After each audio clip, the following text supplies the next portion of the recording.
Assalamualaikum warahmatullahi wabarakatuh. Selamat siang, salam sejahtera bagi kita semua.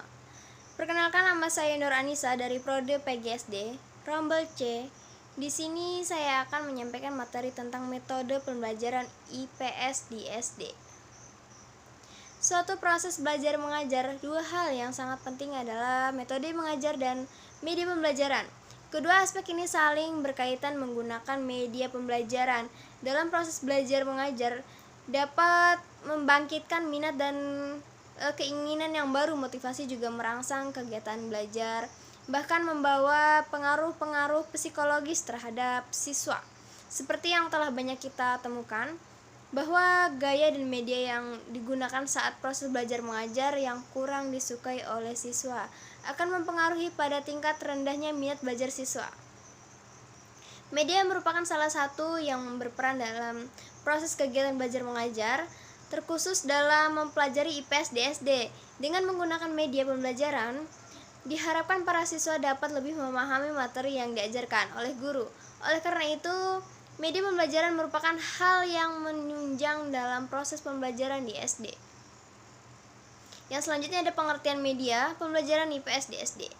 Media berasal dari bahasa Latin yang merupakan bentuk jamak dari medium, yang berarti perantara atau sarana untuk mencapai sesuatu. Menurut Association for Education, Communication and Technology pada tahun 1977, media pembelajaran adalah segala sesuatu atau daya yang dapat dimanfaatkan oleh guru baik secara terpisah maupun dalam bentuk gabungan untuk kepentingan belajar mengajar dengan tujuan meningkatkan efektivitas dan efisiensi tujuan pembelajaran. Sebagai media pembelajaran IPS, media pendidikan diperlukan untuk menumbuhkan pemapanan siswa terhadap materi pembelajaran IPS. Diverifikasi aplikasi media atau multimedia sangat direkomendasikan dalam proses pembelajaran IPS, misalnya melalui pengalaman langsung siswa di lingkungan masyarakat, dramatisasi pemeran dan kumpulan benda-benda televisi dan film, radio, recording, gambar, foto dalam berbagai ukuran yang sesuai bagi pembelajaran IPS, grafik, bagan, skema, peta, majalah, surat kabar, buletin, map, pamflet, dan karikatur perpustakaan, sumber belajar, laboratorium IPS, serta ceramah, tanya jawab, cerita lisan, dan sejenisnya. Fungsi media pembelajaran IPS di SD. Peranan media yang semakin meningkat itu seringkali menimbulkan kekhawatiran di pihak guru. Guru takut jika kedua fungsi akan digeser oleh media pembelajaran. Kekhawatiran tersebut tidak perlu terjadi jika guru memahami betul tentang tugas dan peran yang sebenarnya. Memberikan bimbingan dan perhatian secara individual kepada para siswa adalah tugas penting yang selama ini belum dilaksanakan sepenuhnya. Secara umum, media pembelajaran memiliki fungsi. Yang pertama ada memperjelas penyajian pesan agar tidak terlalu verbalis dalam bentuk kata-kata, tertulis atau lisan belaka. Yang kedua ada mengatasi keterbatasan ruang, waktu, dan daya indera. Misalnya ada objek yang terlalu besar dapat menimbulkan realita gambar, film, bingkai, film, dan model. Yang kedua ada objek yang kecil dapat dibantu dengan proyektor, mikro, film, dan gambar. Yang selanjutnya ada kejadian atau peristiwa yang terjadi pada masa lalu bisa ditampilkan kembali lewat film, video, foto, maupun secara verbal. Objek yang terlalu kompleks, misalnya mesin-mesin, dapat disajikan dengan model, gambar, dan lain-lain. Terdapat konsep yang terlalu luas, gunung berapi, gempa bumi, iklim, dan lain-lain, dapat divisualisasikan dalam bentuk film, gambar, dan lain-lain. Sebuah media pendidikan yang tepat divariasi sehingga dapat mengatasi sifat pasif anak didik, biasanya menumbuhkan sikap yang unik pada setiap siswa, ditambah lagi dengan lingkungan dapat pengalaman yang berbeda. Yang selanjutnya terdapat implementasi media pembelajaran IPS di SD.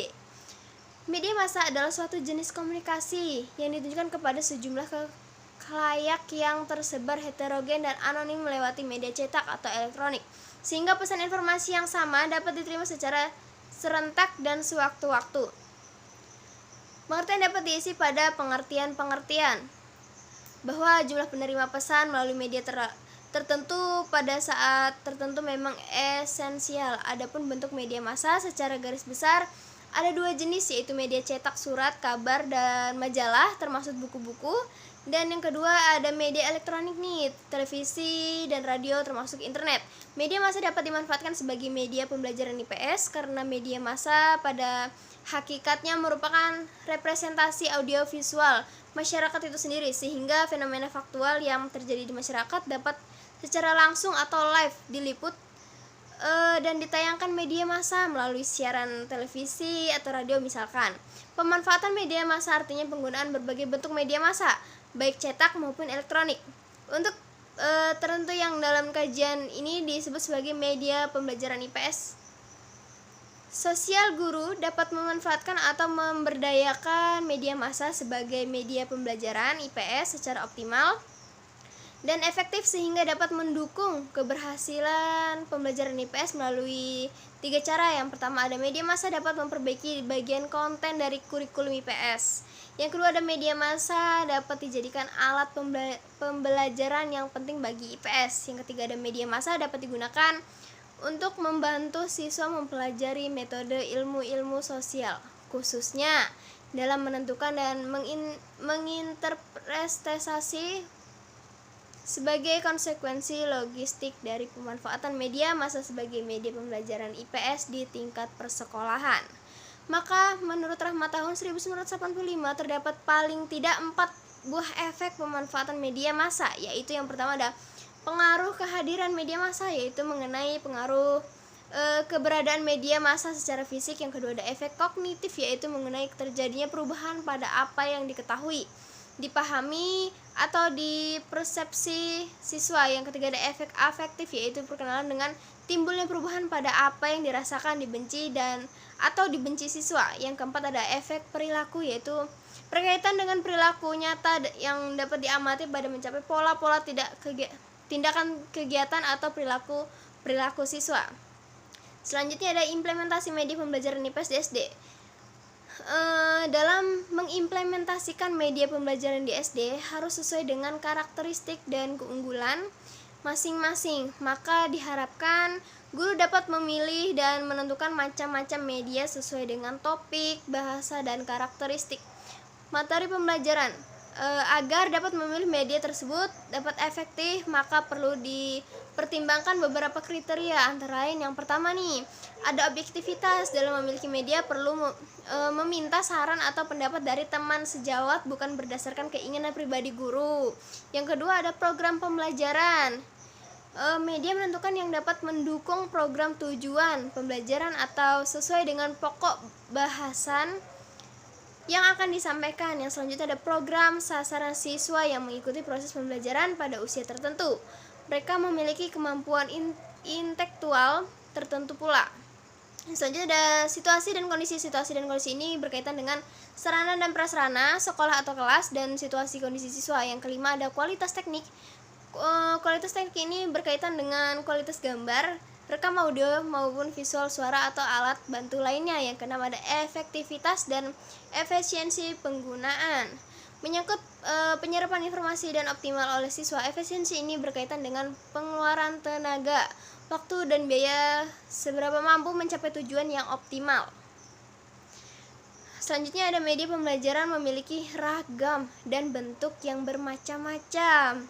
Namun, berdasarkan perkembangannya, media dapat digolongkan menjadi beberapa. Yang pertama itu ada media yang bersifat umum atau tradisional. Contohnya papan tulis, buku teks, majalah, buku, dan rujukan. Yang kedua ada media yang bersifat modern. Contohnya nih, kayak televisi, tape record, dan lain-lainnya. Yang ketiga ada media yang bersifat inovatif. Contohnya komputer, internet, permesinan yang mendukung belajar mandiri. Sedangkan jenis-jenis media yang bisa dilihat sebagai yang pertama adalah pengajaran, papan tulis, papan pamer, mesin pengganda. Yang kedua ada media cetak, contohnya kayak buku, majalah, surat kabar, jurnal, buletin, pamflet, dan masih banyak lainnya. Yang ketiga ada media visual, contohnya itu kayak slide, film, trip, grafik, chart, media model, gambar, foto, peta, globe, dan masih banyak lainnya. Yang keempat ada media audio, contohnya pita suara, piringan hitam, dan masih banyak ya. Yang kelima ada media audiovisual, contohnya televisi, film suara. Yang keenam ada masyarakat sebagai sumber belajar, contohnya narasumber, tokoh masyarakat, dinamika kehidupan dan dalam masyarakat. Demikian beberapa hal yang bisa saya sampaikan. Sebelumnya saya mohon maaf yang sebesar-besarnya apabila di dalam penjelasan tadi mungkin ada kesalahan kata. Sekian, terima kasih. Wassalamualaikum warahmatullahi wabarakatuh.